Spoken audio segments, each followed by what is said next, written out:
You know that feeling, right? That moment of sheer panic when you really need to show someone you care, but you are just terrified of getting it wrong? How do you find that perfect gesture or, the right words to say what you're actually feeling deep down? Okay, let's just dive right into this with a perfect and very real example from a user over on Reddit. This guy, he thought he had found the absolute perfect birthday gift for his girlfriend, who happens to be a poet. But his victory lap, well, it pretty quickly turned into a sprint of pure terror. So get this. He gives her this beautiful, leather-bound journal. Her eyes light up. He absolutely nailed it. Success! But then, she hands it right back to him and asks him to write the very first entry. Now, he's not a writer. He's never done this before. And all of a sudden, this perfect gift becomes this terrifying test. And that really sets up our big question here. How do you translate a genuine feeling into a gesture that truly, deeply connects? Well, the good news for our panicked friend is that the internet, as it sometimes does, really rallied around him. So, let's start with the practical advice the community offered up because it's actually really good. The advice that poured in was surprisingly consistent. Comment after comment, it all kind of boiled down to this one central theme. Authenticity trumps artistry. Every single time.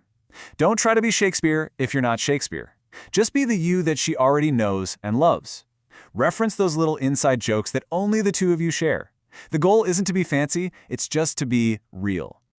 So the main takeaway from the crowd was basically this. Be honest and get specific. Don't just say you're great. No. Talk about a specific memory and how you felt in that exact moment.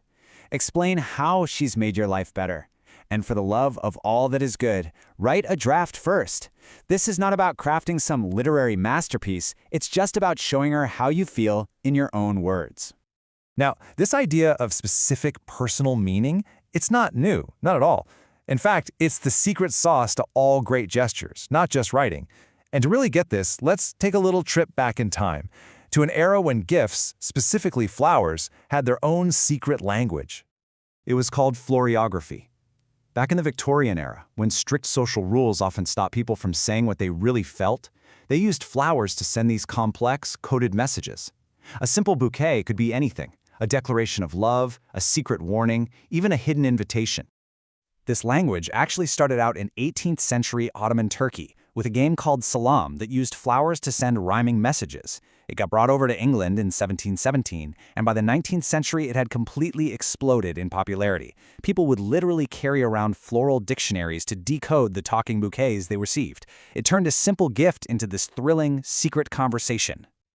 And this shows so perfectly the difference between a gesture that has specific meaning and one that's just generic. Back then, a red rose wasn't just a symbol of love. It meant intense, passionate love. A yellow rose meant friendship. Pinning a flower over your heart, that was a crystal clear declaration. Now, compare that to today's phrases. They're sweet, sure, but they're missing that specific, personal punch. So when you get right down to it, it was never really about the flower itself. It was about the thought, the specific choice, the secret message you were trying to send. The most powerful gestures have always been packed with personal meaning. And hey, this idea of specific meaning isn't just some dusty old history lesson. It turns out that modern psychology has actually figured out a very similar formula for expressing gratitude in the most effective way possible. And it all hinges on this exact same principle. So, what do you think is better? Acknowledging how much trouble someone went through for you, or focusing on something else entirely?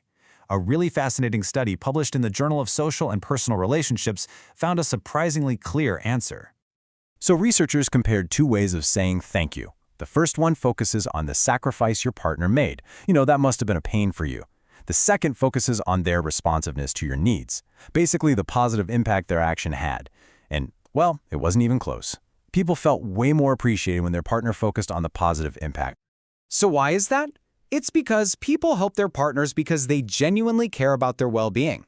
So hearing that their action actually helped, that it hit the target and met a specific need, is so much more satisfying than just having their effort acknowledged. It's like mission accomplished. When you focus on the impact, you make your partner feel like a valued part of your team. It shifts the dynamic from you and me to us working together. It reinforces that communal bond that's really the bedrock of any strong relationship. Okay, so let's bring this all home. We've looked at crowdsourced wisdom from Reddit, we've decoded the secret language of Victorian flowers, and we've seen the latest findings from relationship psychology. So what does it all tell us about crafting that perfect gesture? It really comes down to a simple 3-step framework. Step 1, be authentic. Use your own voice. Like the Redditors said, be the you they already know. Step 2, get specific. Just like the Victorians picking a very particular flower, you should reference a specific memory or an inside joke. And third, focus on impact. Just like the science of gratitude showed us, explain how they have made a positive difference in your life. And this brings us right back around to our friend on Reddit and his empty journal. He doesn't need to write a sonnet. He doesn't need to win a Pulitzer. The goal was never, ever to become a poet. All he has to do is make her feel seen. He just needs to be himself, be specific about a memory or a quality he loves, and tell her what an incredible impact she's had on his world. That's it. That is the perfect entry. And that really leaves us with a final thought. The next time you give a gift, or write a note, or even just say thank you, don't just think about the thing or the effort. Ask yourself this: what specific, positive impact has this person had on my life? And how can I make them feel truly seen for it? Thinking about it that way, well, it changes everything, doesn't it?